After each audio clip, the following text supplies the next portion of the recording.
What's going on, guys? John Elder here from Codemy.com, and in this video, we're going to add icons to our apps for Flutter. All right, guys, like I said, in this video, we're going to add icons to our apps. But before we get started, if you like this video and want to see more like it, be sure to smash the like button below, subscribe to the channel, give me a thumbs up for the YouTube algorithm, and check out Codemy.com, where I have dozens of courses with thousands of videos that teach you to code. Use coupon code YouTube50 to get 50% off memberships on my courses, videos, and books for one-time fee, which is insanely cheap. Okay, like I said, in this video, we're gonna look at icons. So here's our app that we've been working on in the last few videos. Got a picture of me and Aspen. And here, if you come down and click this button, you can see the default icon is this Flutter icon. Or if you close this and kind of pull it up, you can see right here, the default Flutter icon. And we wanna use our own icons. How do we do that? So that's what we're gonna look at in this video. So first, we need to generate a bunch of icons because every different phone and every different app, Android, iOS, iPad, whatever, they all gonna require different icons. So you need a bunch of them. So you're just not going to create these yourself. It's just way too much. But there's a little website you can go to. You can head over here, and this is appicon.co, totally free. You just drag your picture in here and it will generate all the icons for you. So you need some sort of image to start with, right? And it needs to be 124 by 124 pixels. So a pretty big image, right? And you're gonna have to come up with that on your own. Use Photoshop or Canva or whatever, any app you have to make images. But once you have an image that's nice and big, 1024 by 1024, what you can do is just grab that image, pull it over here and just drop it in there. And I just pulled it over from a Windows Explorer, right? And this is our icon that we're gonna use. It's a very bad icon. I made this in about 30 seconds on Photoshop. It's terrible, but it's supposed to be a C and then Codemy, I don't know, whatever. So then you come through here and you click all the things that you want. So we're just gonna stick to iPhone and Android in this video. If you wanted iPad, watch, Mac OS, you click the rest of these and you do pretty much the same thing as we're gonna do with iPhone and Android. But we just want iPhone and Android, the two main ones right now. So after you've clicked that, come down here and then just click generate. And this will create a zip file with all of those files. So you wanna save this on your computer somewhere. It doesn't matter where. I'm just gonna save it in our actual app here.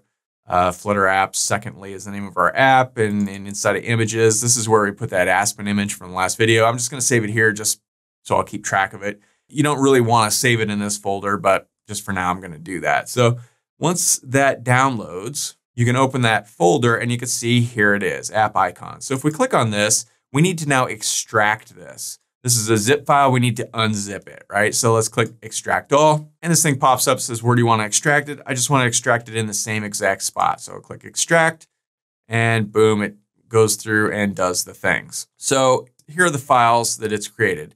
And you see, mostly there's two directories, an Android directory and an assets.xc assets. This is for Android, this is for iPhone. If we open this, we can see there's a bunch of directories and they all start with Mipmap.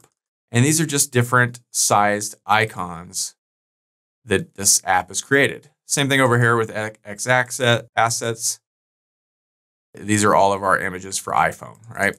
So, okay, we've got these. Now what do we do with them? Well, let's head back over to Visual Studio Code and let's start out with Android. Come over here to this menu and click on Android.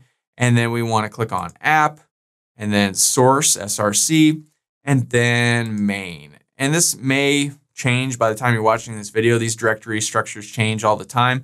But what we're looking for is somewhere around in this area, this RES, resolutions directory. Because you can see inside of here, there's a bunch of those Mipmap directories. So we need to add our new files to these things. So what we can do is go right click and let's reveal in File Explorer. I'm on a Windows computer. So this will open up a File Explorer and we can see here's that res directory. So if we click on it, we could see here's all these Mipmap folders. So I'm going to delete every single one of them. Just highlight them and click delete or drag them into your trash can or whatever. So they're now gone. So let's pull this up a little bit and let's open that other directory that we were looking at earlier. And here's our Android app. So let's click on here and here's all those Mipmap files that were generated for us from that website. So we can highlight them and just grab them and drop them over here. Boom.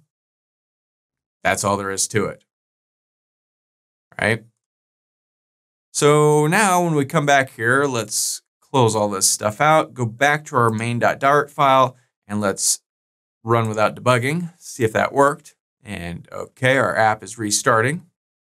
Now, when we click here, we see we've got that Codemy icon. And if we close this and then drag from the bottom up, we can see here's our Secondly app, and sure enough, it has that Codemy icon. And that's all there is to it. So if we pull this back up and click on it again, yep, there it is. And that's it. So that's how you do it for Android. Now for iOS, same exact thing. We just come over here, instead of the Android folder, we click on the iOS folder, and then we want this runner folder right here. Now there's a runner.x whatever and another runner.x whatever. We don't want those. We want just the one that says runner. So we click on that. And then here we see this assets.xc assets, which if you remember is that exact same folder. So I'm going to do the same thing. I'm going to right click and reveal in File Explorer. Here's our runner directory. Click on that. And instead of going inside of this assets folder, I'm just going to delete the whole thing. So highlight it and delete it, or drag it to trash or whatever. And then let's come back over here to our icon folder that we extracted from our zip file earlier that has all of our icons. And you can see, sure enough, there they all are for our iOS, right? Let's just come back, and I'm just going to click this assets folder and drag it on over, and boom, same deal. Now you have icons for iOS. Now, we don't actually have an iOS emulator set up, so we can't test that. Maybe I'll add that later so we can make sure that works. But believe me, it works. That's all there is to it. And it's just that easy. So one thing I will do is I'm going to come back over here to our Secondly Flutter apps in our images directory, where we added these two things. This is the icons that we downloaded from that website. I'm just going to go ahead and delete those. We don't need them anymore. We don't want them cluttering up our images directory in our app. So just get rid of those. And that's all there is to it. So that's how to add icons to your apps for Android and iOS. Super easy. Just remember that website. It was appicon.co. There's probably other ones that do the same thing, but I don't know, this works pretty easily. So that's the one I use. And that's all there is to it. So that's all for this video. If you liked it, be sure to smash the like button below, subscribe to the channel, give me a thumbs up for the YouTube algorithm, and check out Codemy.com, where you can use coupon code YouTube50 to get 50% off membership. So that's access to all my courses, over 50 courses, thousands of videos, and the PDFs of all my best-selling coding books. Doing over 150,000 students learn to code just like you. My name is John Elder from Codemy.com, and I'll see you in the next video.